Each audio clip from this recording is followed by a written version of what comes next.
के शोभे कान कनावर सिरवा पे मौरिया हो। दुल्हा के शोभे कान कनावर सिरवा पे मौरिया हो। सिया सुकुमारी दुल्हन के सोहे सखी, सिया सुकुमारी दुल्हन के शोभे पियर पियर पियरिया हो। सिया सुकुमारी दुल्हन के शोभे पियर पियर पियरिया हो। कालर टाइट करला समधी बड़की बन पगरिया हो। कूदे फान झूमेली समधिन फहरावे चुनरिया हो। कूदे फान झूमेली समधिन फहरावे चुनरिया हो।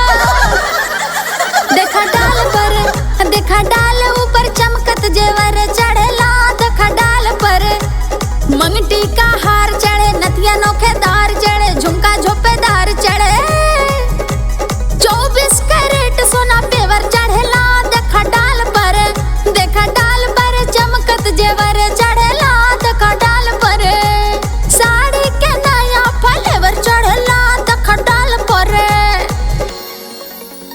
दुल्हक होला चुम चुमावन गावेली सहलरिया हो। दुल्हक होला चुम चुमावन गावेली सहलरिया हो। सिया सुकुमारी दुल्हन के सोहे पियर पियर पियरिया हो। सिया सुकुमारी दुल्हन के सोहे पियर पियर पियरिया हो।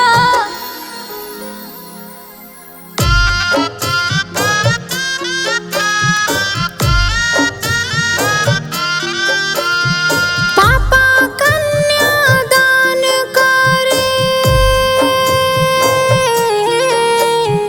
पापा कन्यादान करे, पंडित मंत्र ज्ञान पढ़े। दुल्हा सिनुर दान करे, दुल्हा सिनुर दान करे। अखिया से ढर ढर लोरवा बहेला। रोवेला गौआ जवार हो। रोवेला गौआ जवार हो।